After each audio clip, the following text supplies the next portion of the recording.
is a story of two men living across the country from each other that became intertwined through the donation of a blood stem cell transplant.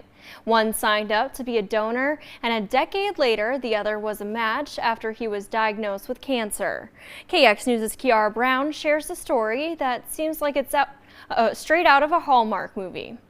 When I saw that email and saw that I was a potential match with someone, the first word that came to mind was yes. This is a once-in-a-lifetime opportunity, and when you think about those odds, it's just so exciting. 0.03% or 30 in 100,000 are those odds that a donor matches with someone in need of a blood stem cell transplant. But the odds aren't the only thing that makes this story so unique. In 2013, Brian Hendrickson joined the National Blood Stem Cell Registry at Minot High School, where his wife was teaching at the time. One reason being to try to be a match for a student there who was battling cancer. But the meaning behind signing up ran much deeper than that. I was on the tail end of recovering from my own active cancer treatment.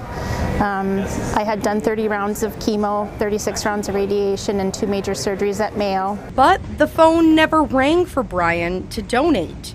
That is, until it did, 10 years later. I read that email the morning of December 21st, so shortly before Christmas of 2022. It was my son's 17th birthday. He was a match for Doug Jantz, who had been diagnosed with myeloid leukemia 1,600 miles away in California. Brian made the donation, a 6-hour procedure that he says is a small task for saving a life. You don't know how many times I just broke down crying because it's so incredible, you know. They flew this man to another state. He sat in a chair for 6 hours with needles in him just for me, you know. That's pretty incredible. Little did the pair know that was just the start of their connection. I sent him a letter, I believe, 2 weeks after donation, and I didn't hear from him for months. And I thought maybe he didn't make it. He had been given an expiration date. His doctor told him, without a stem cell transplant, you will be dead in a year. And in that letter, he said, I am cancer-free. Letters turned into texts, and texts turned to phone calls.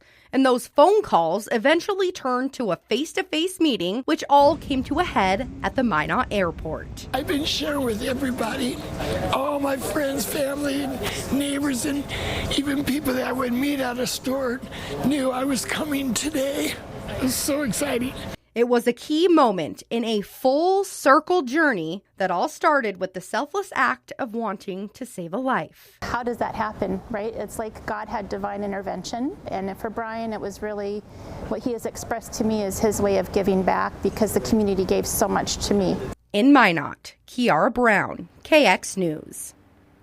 The Hendricksons and Doug plan to spend the weekend together, meeting family and friends and spending time at their cabin on Lake Metagoshi. Sounds like a great time.